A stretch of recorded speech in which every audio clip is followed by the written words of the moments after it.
Welcome back to another MCLT R&R, and today we're doing the 5th season of Dexter. After the event of the 4th season, we are in a direct continuity. Dexter called the police as Arthur made his last victim, Rita. Let's jump right in with an extended review of the first episode. Episode 1. We start directly after the last scene of the previous season as Dexter is speechless, Harrison in hand. The Miami Metro are soon on the crime scene and everybody is shocked. They quickly confirm that it is Trinity's MO and they let the FBI handle the case. Dexter is then going to Deborah's. Quinn is immediately suspecting Dexter of something, as he didn't show that much emotion towards her death. Dex is planning the obituary the next morning and Deborah handle it, as he is troubled. Not by the fact that she's dead,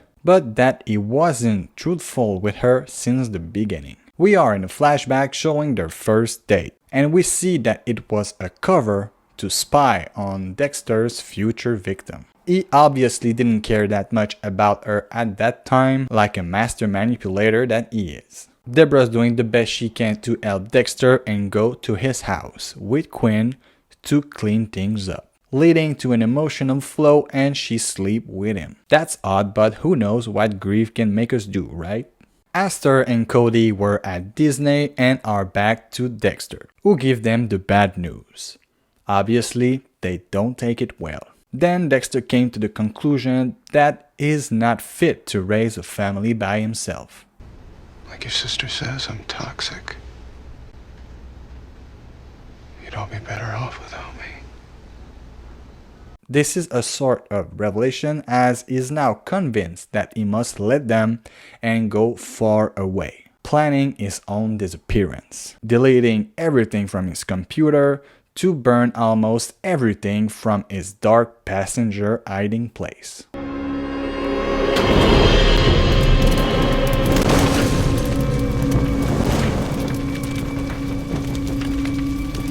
It's interesting to see Dexter give up everything, as he really thinks that he is no good for them. It proves it to a certain point, as everybody's at the wake, but not him. He's taking his dark passenger somewhere else. Friend and family are waiting for him while he's filling his boat, ready to leave. He encounters a bomb insulting him and Rita's memory for no reason and make Dexter snap. After finishing him off, we get an incredible moment where Dexter is showing us that he did, after all, felt something about her death. Sadness and life crisis intertwine.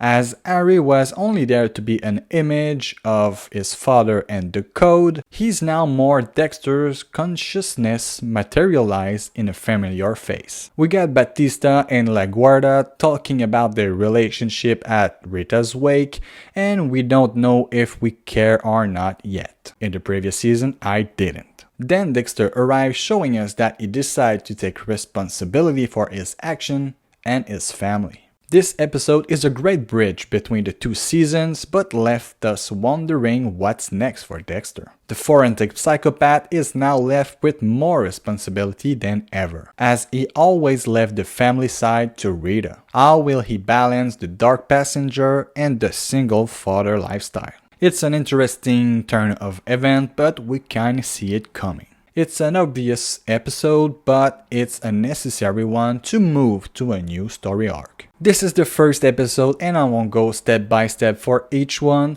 but I thought it was important here to understand where he is now, what changed or not in his surrounding, his motivation, to fully understand this season. If you didn't watch this season and my long resume of the first episode grabbed your attention, I suggest you to watch it, because here the spoiler alert, as I will go through the 11 other episodes of this season, exposing the twists and turns, what worked for me and what didn't. Review. I think the case of the barrels is interesting, stepping out of a standard serial killer case, but it have moments of predictability and inconsistency as well. It does have interesting turn of events from Boyd Fowler to Lumen to Jordan Chase to the final climax at the camp. This is nice to see that what happened in the previous season is not wiped out and the FBI are still looking for Kyle Butler. We got some BS happening between Batista and LaGuardia. It doesn't feel right. Again, I only see two characters filling time. Dex is now renting a moving van and his forensic mind takes over his emotional state. Blood. Someone did a quick cleanup job but forgot to wash the door. Yeah, it's pretty. I know. After discovering a major bloodstain in the van, he investigates the rental history and come across Boyd Fowler. He meet him via his job, dead animal pickup, and already see that he's not a clean guy. The Miami Metro are now on a crime scene. Batista, Quinn, and Deborah are on the site as we are introduced to a new character, Sierra Manzon. She's presented as this ordinary officer and quickly helps Deborah by telling her this is a representation of the Santa Muerte. Dexter is trying to help Astor and Cody go through the death of their mother while investigating Boyd Fowler. Deborah feels trapped in her crowded apartment and goes to Quinn's, talking about Kyle Butler, and Quinn is interested in that investigation, proving that he is a good cop and he cares about solving cases. Dexter is still on vacation and goes to Fowler's house for proof of culpability of anything. Boyd shows up as he's still inside. He's listening to a motivational speaker and Dex finds something. An old girlfriend's lock of hair, but identified only by a number. He takes a chance and follows Boyd in the middle of nowhere and sees him dump a barrel in a small pond. Quinn receives Kyle Butler's sketches and immediately see Dexter.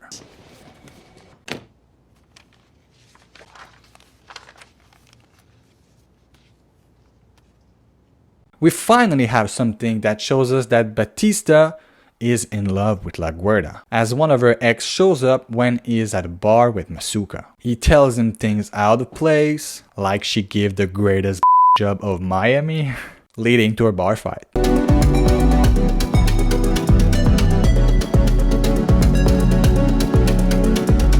Showing the passion he had for her. After Astor and Cody went to their house, she decided that they will move to their grandparents. She don't want to be near Dexter and tell Cody that he must go with her. He don't want them to be apart. He's sad to let them go but figures it's for the best. It also gives him more time for the dark passenger. I think the writers were thinking about how to remove them without erasing them, to bring Dexter back to his activities. So at night he's back to where Boyd dropped a barrel and make an horrifying discovery, a dead woman inside. At the same time, we see Boyd taking another lock of hair, but more importantly, putting another woman in a barrel. Dex looks around and sees not one, but 5 barrels in that pond.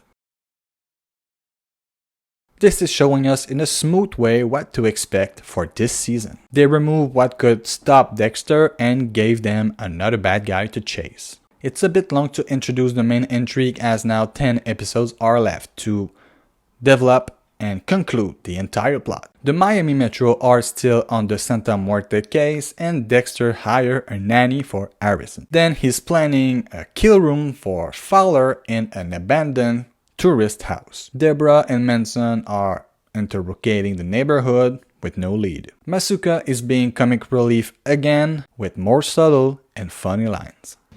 With all due respect, this man is a knight in shining armor. You should be polishing his lance. Excuse me?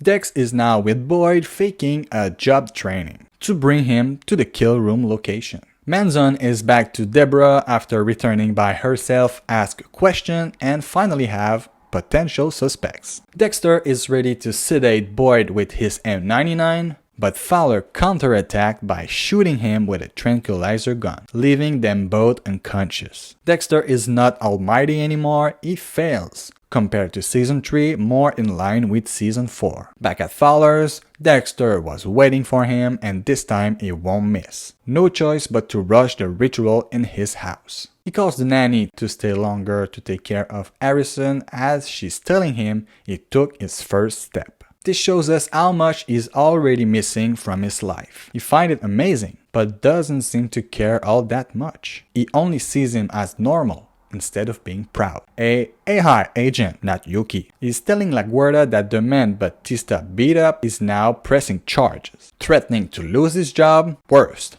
go to jail. Dexter is now completing the ritual in an unconventional way.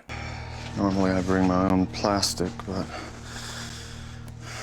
I had to improvise. After the final blow, thinking this will fill the void left by Rita's death, it only feels worse. When he thought he was good to go, we got an amazing turn of event. One of the women is still alive and saw him kill Boyd.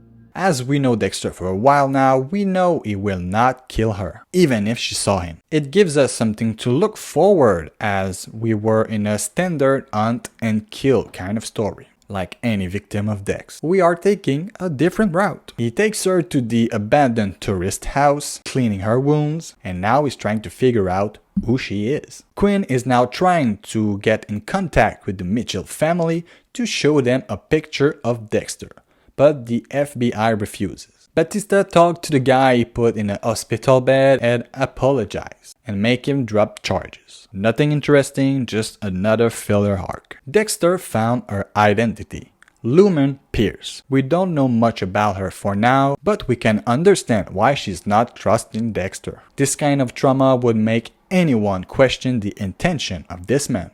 You need to take these.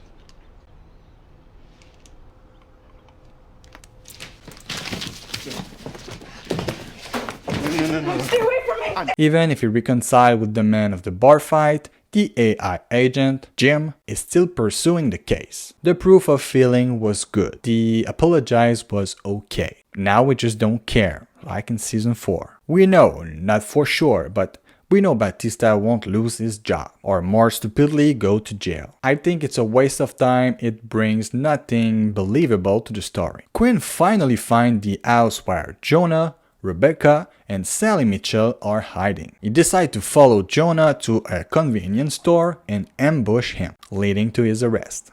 Do I know you? I think I know who Kyle Butler is. Do you recognize this man? What do you want to know? Is this Kyle Butler? Hey, back away! Back away! A cop, it's okay. Deborah and the Miami Metro found this suspect location and are making a raid. Soon, she's faced one of them and didn't take the shot as he's holding someone hostage, cutting his throat and make her hands full. He escaped. She's mad at herself for not taking the shot. Dex is now back to Lumen and she hit him and escaped.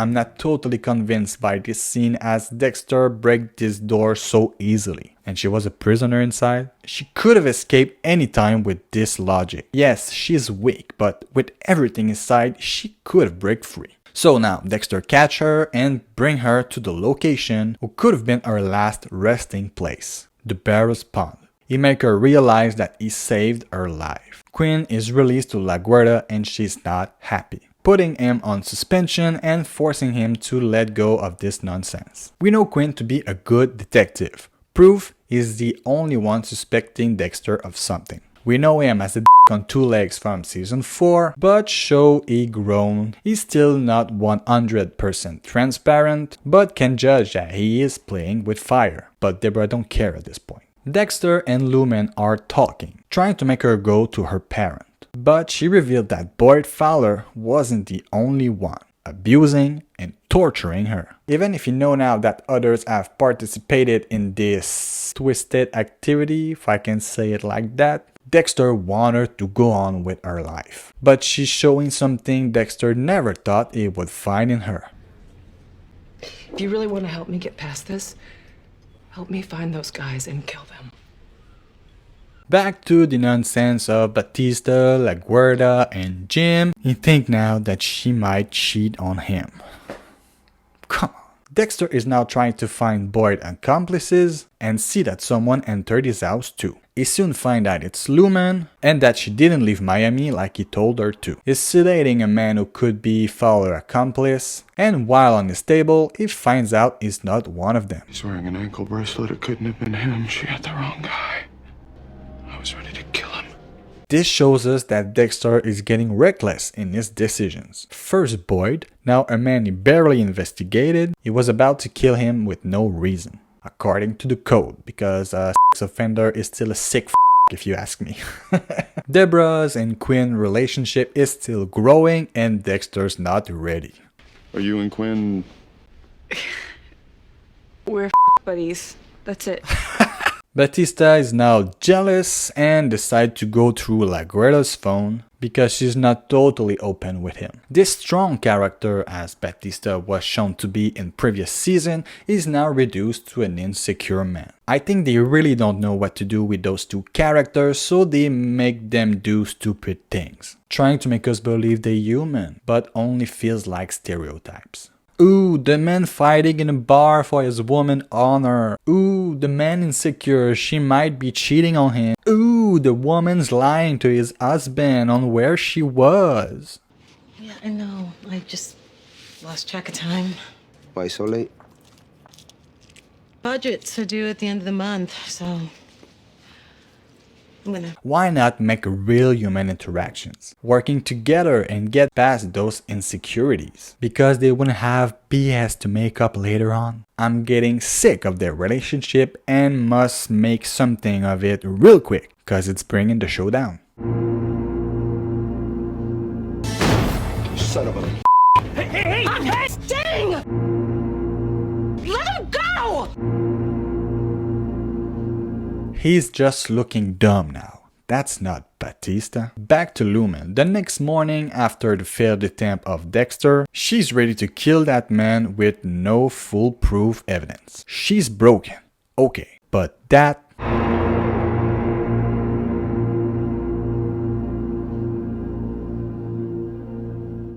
just stupid. Sure, she's not thinking straight, but risking to be seen, reported, put in jail, it doesn't really help her here. Going to prison for their abuse? No way. That's why the character development later on is real good. Quinn is still sure that Kyle Butler is Dexter and decides to hire a suspended officer. We are then introduced to Stan Liddy. Quinn is really like a new dog. He doesn't let go of his hunch. Deborah's giving her apartment back to Dexter like almost nothing happened.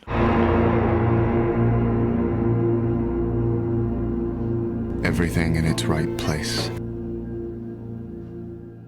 Deborah is on a huge lead on these Fuentes brothers and planned a kind of undercover operation to bust them at a nightclub. Lumen is back in action trying to find a man behind her abduction, and now she learned from her mistake. She put a disguise and dragged him away from eyesight. As Dexter is now having a random killer on his table, she called him asking for help as she shot the guy. He is obviously not sure that this guy did anything wrong, especially since the last suspect of Lumen, but she's 110% sure this time.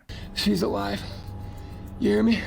That last is alive.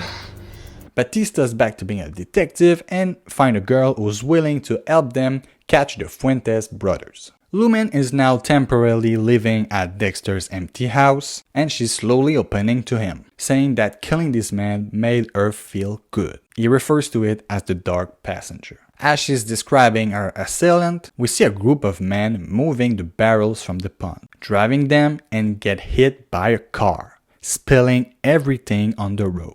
The Miami Metro are now on the crime scene as we see the women all over the street. Once again, we got two groups investigating the same criminals, Dexter and Lumen, and the Miami Metro. That's when we are introduced to a new character, Jordan Chase. That's a great way to introduce a character instead of pushing him since episode 1. We remember him without even seeing his face once. The motivational speaker we heard in Boyd's house earlier this season. That is smooth and clever. We are now at episode 7 and, spoiler, the main villain is now revealed. Makes me think about Rudy's introduction in the first season. Dexter is now back to work for good and is investigating a jacket found on the crime scene, pointing him to a major suspect. Again, we know more than Dexter as we saw Cole chase security moving the barrels. That's when Jordan introduced himself.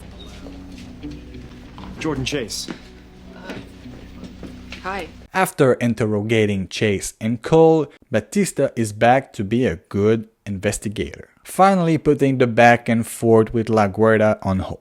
Dexter is going back to Lumen, leaving his son to the nanny for the 100th time to show Cole, and she's positive he's one of the bastards. Then Dexter do what he did with Arthur Mitchell, frame someone else for another one's crime. In this case, Fowler was a part of it, but is long gone by now. Dex won Cole for themselves. Last time he did that, it bite him right back. I thought he would have learned from it. But this season keeps on showing us that Dexter is reckless than ever. We didn't know for sure that Chase was involved, but once again we know more than Dex and make us anticipate when he'll find out. Finally did something right. Steering the cops toward Boyd. Very smart. It wasn't me. Liddy is still investigating Dexter and finds out about Lumen. Quinn is not so sure if he wants to continue in that alley as he is now dating Deborah. But Liddy plays him and he's continuing. The Miami Metro are finally doing the operation at the nightclub, but everything turned to shit as Manzon is spotted by the brothers as a cop and shoot the woman Batista convinced to help them. The panic invade the club and again, Deborah is faced with the same scenario as before. He's holding someone hostage with his gun. Oh, you again. You should walk away. Drop the gun right now.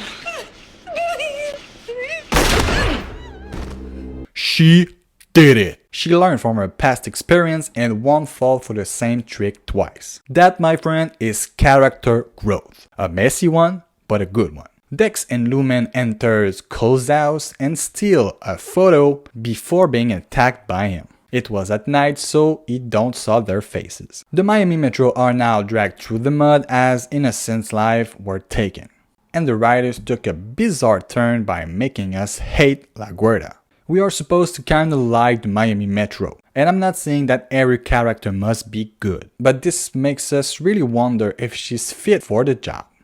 Even the series. If we hate her, that's not good for the show. During the operation, Manzon was approached and Deborah told her to back down.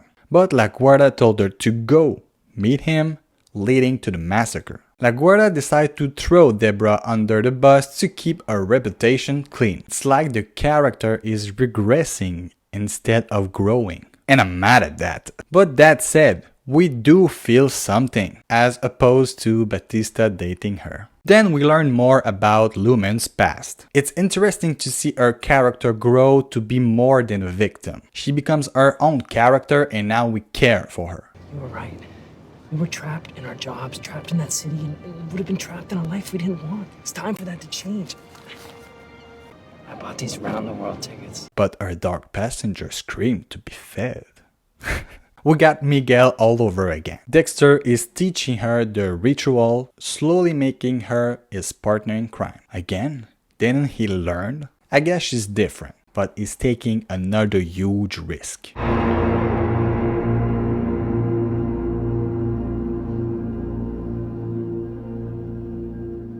This is all much easier with a partner. They were planning to kill Cole the next morning, but Dex cannot make it as Jordan calls him on stage. Lumen is now alone and come face to face with him. Then we have this amazing scene. You must open your heart and listen to what he's saying. Many people, after suffering a tragedy, spend the rest of their lives as broken.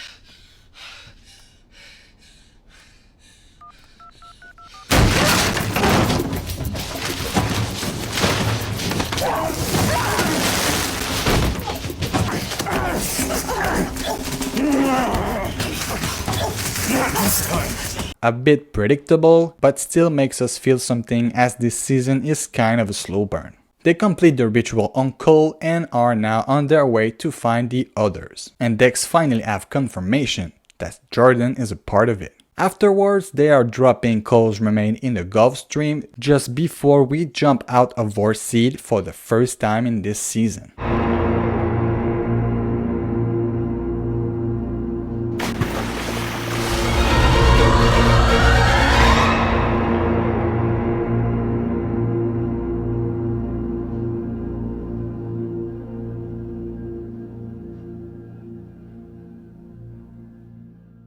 Oh my God! This makes us finally want to watch the next episode as soon as possible. We do care about Dexter, but making him vulnerable at some times is really entertaining. Dexter is now investigating Jordan and we have to go through BS appointment and is ready to put the code in action. Then Deborah finds new DNA evidence letting know that Boyd wasn't the only one involved in the Barrels case. After about 6 episodes without seeing her, Astor's back and we have a somewhat interesting side story. Because yes, his family is a side story at this point, even Harrison. Astor's friend's stepfather, you know that far he won't stay for long. He's searching for his stepdaughter. Yeah, you should try to calm down. He thought something happened to his daughter. Something is gonna happen to them when I find them. Okay, bad guy vibes. I said somewhat interesting because Dex and Astor's relationship will be strengthened. But this is the perfect example of a show and dump kind of character. We see this stepfather and 20 minutes later he will disappear from this show. Again, I much prefer sticking to the main story that we want more of. I don't know, like Liddy f***ing see him, Dex and Lumen dropping body bags in the ocean. I said 20 minutes and right on time is gone. Deborah is confronting LaGuardia, which we despise now. Did you even read the file? There's proof. Just watch your tone. In the last season we got LaGuardia saying, "Let's welcome back f***ing Detective Morgan," or something like that. Now it's watch your tone. Liddy is finally back and brought the picture to Quinn. Your boy Dexter Morgan is laid on his boat at 3 a.m. and they are not f***ing. What's in the bags? Something heavy. I'm thinking narcotics, maybe a body. But he is now blinded by dating Deborah. This show, even if Liddy did some bad things, he is a great investigator. Dex have results on the blood he took from Chase as Jordan calls Lumen to confront her about knowing who she is. Then the episode ends. We could have removed more than half of episode 9 and almost nothing would have changed. Makes me wonder why they keep on forcing the 12 episode formula when 10 would have been enough and more efficient and attractive to the viewer. Dex is sending the nanny with Harrison to see Astor and Cody in Orlando. Again, only feels like a bad writing decision. They keep on getting them out of the equation for Dexter to do what he has to do. We don't really see what they bring to the story. They're never present in a significant way. No challenge for Dex. He only have a phone call to make and they're out. Nanny, take my child for 3 days and get the hell out of here. Then they go see this woman who surely suffered the same fate as Lumen, Emily, and reject them right away. Deb is now investigating Cole's house and they find the most disturbing thing from this season. Videos of the abuse. It's fiction and I had a hard time watching it. Even Dexter can take it. Despite having considered myself a monster for as long as I can remember, it still comes as a shock when I'm confronted with the depth of evil that exists in this world. Then Dex changed Lumen's tape for a blank one to keep her out of the investigation so they can continue their hunt. Deborah is doing a fantastic job like always and quickly put the puzzle pieces together with the first victim of Lumen, Cole, Fowler, and Chase. Lumen is back to Emily's and show her the tape of her abuse. She finally opens up and gives her every piece of info she has, revealing Jordan Chase's real identity. He was Eugene Greer. That's Jordan Chase? They finally have the name of the two remaining men of the cruel gang, but the Miami Metro are on it too. Liddy's back on screen and forging Quinn's signature to rent surveillance equipment to spy on Dexter. That is interesting. Dex is so focused on Lumen that he don't see what's happening around him. We then see Jordan at Emily's and see how much he have control over her. No one could ever take your place, you know that, right? A master manipulator at work. God, we hate him. He's then back at Miami Metro to prove his innocence, and Dexter don't hide from him anymore. You know, I'm glad you didn't touch any of them. Really? Why is that? Because this DNA test will clear you and leave you all to me. And to her. Your time is up.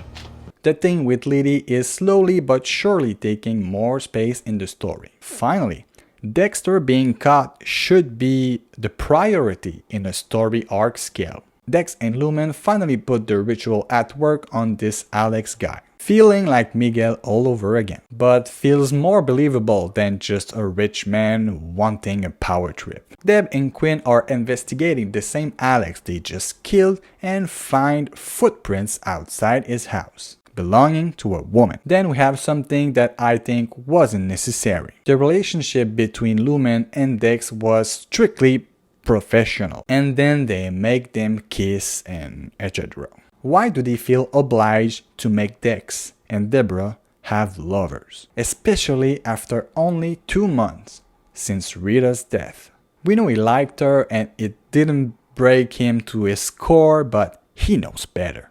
Also, she's still recovering from her abuse. Rita took almost a year to recover from Paul's abuse, but Lumen, who was far more broken, suddenly opened our intimacy?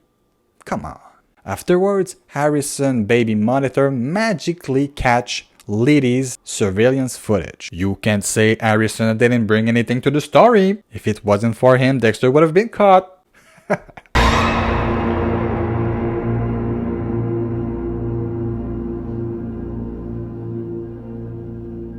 Harrison's baby monitor made it easy to pinpoint where this was hidden, but the bigger problem remains. What exactly has Jordan heard? And where are those recordings?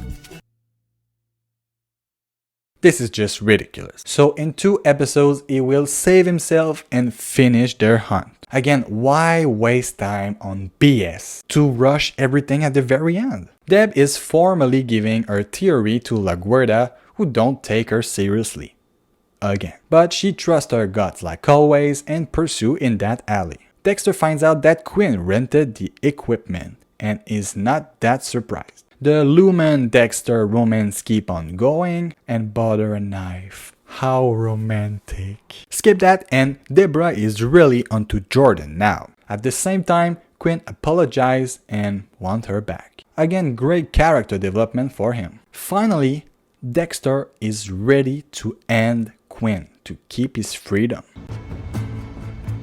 I never wanted it to come to this.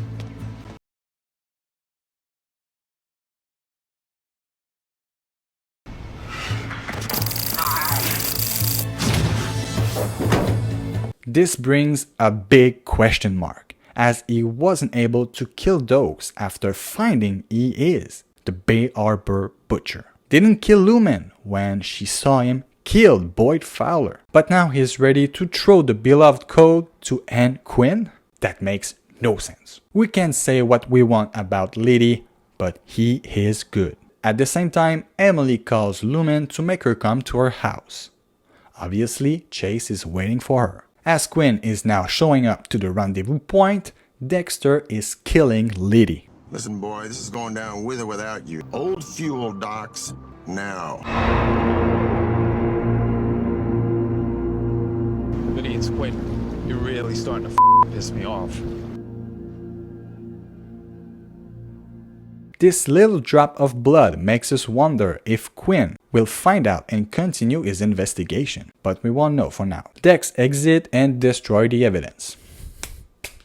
BS between LaGuardia and Deborah making me just hate her now. Dex is now searching for Lumen as she's not at Emily's, who's now dead. At the very last episode, look who decided to show up and put a wrench in the works. Aster, Cody, and Harrison! Instead of having a great arc about Dexter juggling with family and Dark Passenger, they just throw them at the worst moment and saying it's a challenge for him. And what did he say? Can we do it later? I just don't have time right now.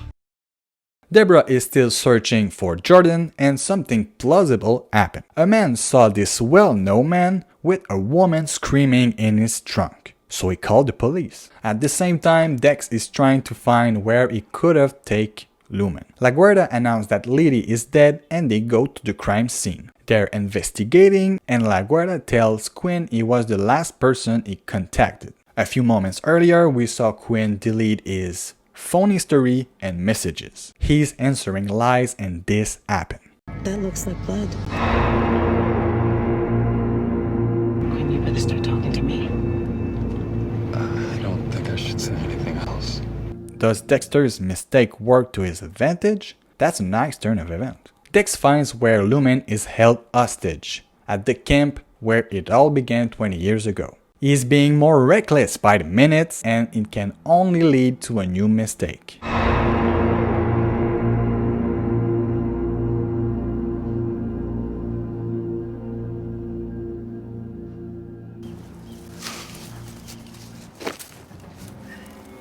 Surprise.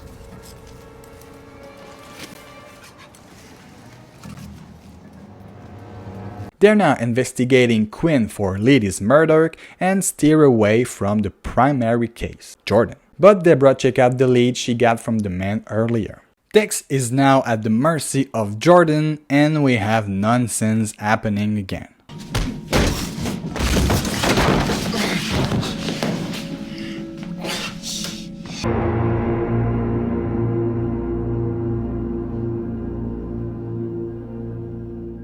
When did he have time to grab a knife? 1. His tools are always in his case. 2. Jordan wraps his wrists. 3. Chase didn't notice it. Let me doubt it didn't even search him a little. It have the same symptoms as the season 4 finale. Off-screen things happening. Because on screen it wouldn't work. He falls down and don't cut himself. This put aside, even if it don't make sense. Dex put Jordan on the table and complete the ritual with Lumen as Deborah shows up, leading to an incredible scene. Then she let them go. Maybe it's true some people deserve to die. In an hour, this place will be swarming with police. If I were you, I'd be gone by then. That's odd. It's not really Deborah's style to let criminals go, because that's what they are. Criminals. They're killing people. I don't say Jordan's gang didn't deserve it, but I think it's easy to make Deborah let them go because they deserved it. A lot of people deserved it, but they're still being arrested for doing crimes. Then they drop Chase's remains in the sea and feel happy. The next morning, we're closing every side story as quickly as possible. Again, Dex is back to work and analyze the blood on Quinn's shoe. Afterwards, Lumen dump him because she don't have the Dark Passenger need anymore. He's then showing emotion to a woman he barely even knows. 2 months after Rita's death.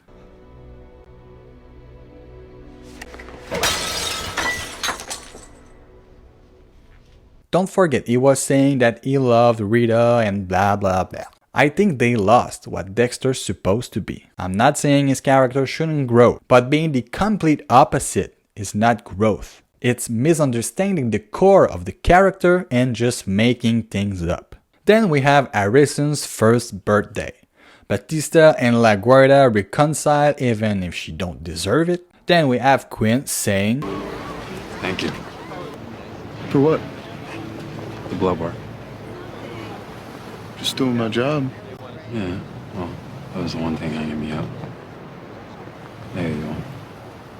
So, He knows Dexter is up to something, right? Now being a good cop like he was almost always shown to be is just thrown away? Because he thinks Dexter purposely changed the blood on his shoe? But it only proved that he was right about Dexter.